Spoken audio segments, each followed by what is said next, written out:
की है कि वैट टैक्स कम करने के लिए उन्होंने रिक्वेस्ट किया है वेस्ट बंगाल, तेलंगाना, आंध्र प्रदेश, केरला, झारखंड और तमिलनाडु और अन्य स्टेटों से कि वैट रिलैक्स करें और लोगों को थोड़ी सी रिलैक्स मिलेगी इस चीज़ की वजह से।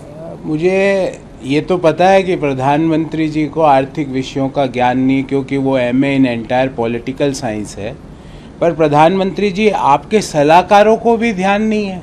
आप बोल रहे झारखंड करें, झारखंड से ज़्यादा टैक्स तो बिहार में लगता है प्रधानमंत्री जी, वहाँ पे आप क्यों नहीं कम करवा देते?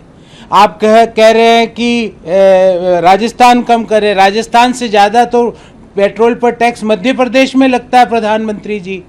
एक आकलन किया है मैंने कि अगर 100 रुपये अगर मान लें तो पेट्रोल के ऊपर 65% टैक्स लगता है महाराष्ट्र पे, तो मध्य प्रदेश में लगता है 61%। तो मध्य प्रदेश को क्यों नहीं कम करवा देते प्रधानमंत्री जी आप?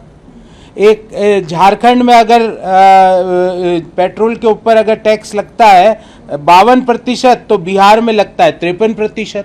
तो पहले वहाँ बिहार में कम करवाइए, मध्य प्रदेश में कम करवाइए। राजस्थान में अगर 60% लगता है तो कर्नाटक में लगता है 55%। तो कर्नाटक में बिहार से ज़्यादा लगता है तो वहाँ वो आपको दिखता नहीं है। राजस्थान से ज़्यादा मध्य प्रदेश में लगता है, क्योंकि मध्य प्रदेश में अगर हम 100 रुपये का पेट्रोल भराते हैं तो टैक्स के माध्यम से, और ये मैं बोल रहा हूँ दोनों सेंट्रल गवर्नमेंट और स्टेट गवर्नमेंट के दोनों के टैक्स मिलाकर 61 रुपया हम टैक्स के देते हैं, जबकि राजस्थान में ये अमाउंट है मात्र 60 रुपये। तो पहले मध्य प्रदेश का कम कराएंगे कि पहले आपको आपके मुख्यमंत्री क्या आपकी बात नहीं सुनते हैं क्या प्रधानमंत्री जी? आपके मुख्यमंत्रियों को कहे, शिवराज जी को कहिए कि देश में नंबर 3 का टैक्स मध्य प्रदेश में लगता है, पहले उसको कम करें।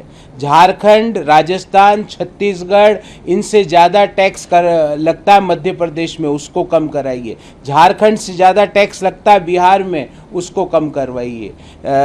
जो दूसरे अन्य अपोजिशन के स्टेट से वहाँ से ज़्यादा टैक्स लगता है कर्नाटक में, उसको कम कराइए। आपको उदाहरण के रूप में आपने कई उदाहरण भी दिए कि पेट्रोल के भाव वहाँ हैं, तो भोपाल आपको याद ही नहीं आया प्रधानमंत्री जी, इंदौर याद ही नहीं आया, बेंगलोर याद ही नहीं आया आपको, पटना याद ही नहीं आया।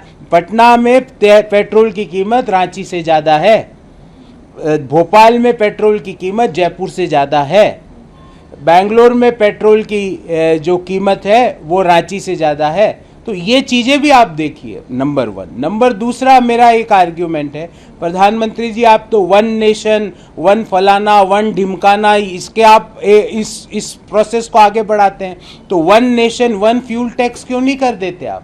जीएसटी के अंदर राज्यों के राजस्व को अगर सुरक्षित रखते हुए आप जीएसटी के अंदर पेट्रोल डीजल को क्यों नहीं लाने का प्रयास करते? अब तो 2/3 राज्यों में आपकी सरकार है, आपको अपोजिशन के वोट की भी जरूरत नहीं है, जीएसटी काउंसिल आराम से ला सकती है। आपको अपोजिशन की किसी जो स्टेट है वहाँ से आपको कोई ज़रूरत नहीं, क्योंकि 2/3 राज्यों में आपकी सरकार है।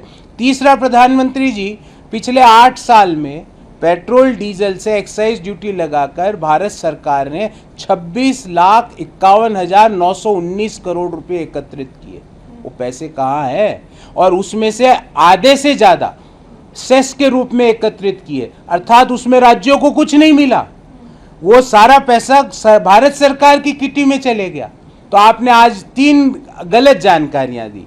आपने कहा 42% जो सेंट्रल गवर्नमेंट कलेक्ट करती है उसमें 42% राज्यों को मिलता है। प्रधानमंत्री जी 26,51,919 करोड़ का अधिकतम भाग सेस के रूप में आपने पेट्रोल डीजल पे सेस लगा के इकट्ठा किया, उसमें राज्यों को कुछ नहीं मिला। प्रधानमंत्री जी 1 नेशन 1 फ्यूल टैक्स क्यों नहीं हो सकता राज्यों के राजस्व को सुरक्षित रखते हुए? इसका जवाब दीजिए। और तीसरा, आप सेलेक्टिव डाटा मत दीजिए। सेलेक्टिव डाटा देने से आप परिस्थितियों को चेंज नहीं कर सकते। पर वस्तु स्थिति ये है, सच्चाई ये है कि भोपाल में तेल की कीमत जयपुर से ज़्यादा है। वस्तु स्थिति ये है कि पटना में तेल की कीमत रांची से ज़्यादा है। वस्तु स्थिति ये है कि बेंगलोर में तेल की कीमत रायपुर से ज़्यादा है। इन तीनों राज्यों में आपकी सरकारें हैं, कम से कम आपके मुख्यमंत्रियों को तो कहिए कि वैट को कम करिए और one nation one fuel tax की तरफ बढ़िए। आपको अपोजिशन पार्टी के किसी नेता की ज़रूरत नहीं, किसी स्टेट की ज़रूरत नहीं है।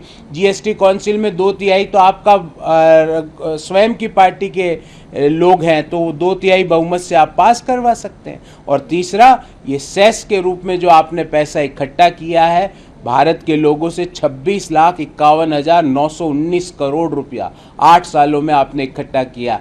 हर हिंदुस्तान के परिवार ने पिछले 8 साल में पेट्रोल डीजल के कर के रूप में 1 लाख रुपया दिया है। वो पैसा कहाँ है? उसको रियायत के रूप में आज उपयोग क्यों नहीं किया जा सकता? देश इन सवालों का जवाब मांग रहा है। और आपके एडवाइज़र से मेरा अनुरोध है कि प्रधानमंत्री को इस तरह की भ्रामक और गलत जानकारियां ना दें, क्योंकि जब प्रधानमंत्री बोलते हैं तो देश का हर व्यक्ति पूरे सम्मान के साथ उनको सुनता है।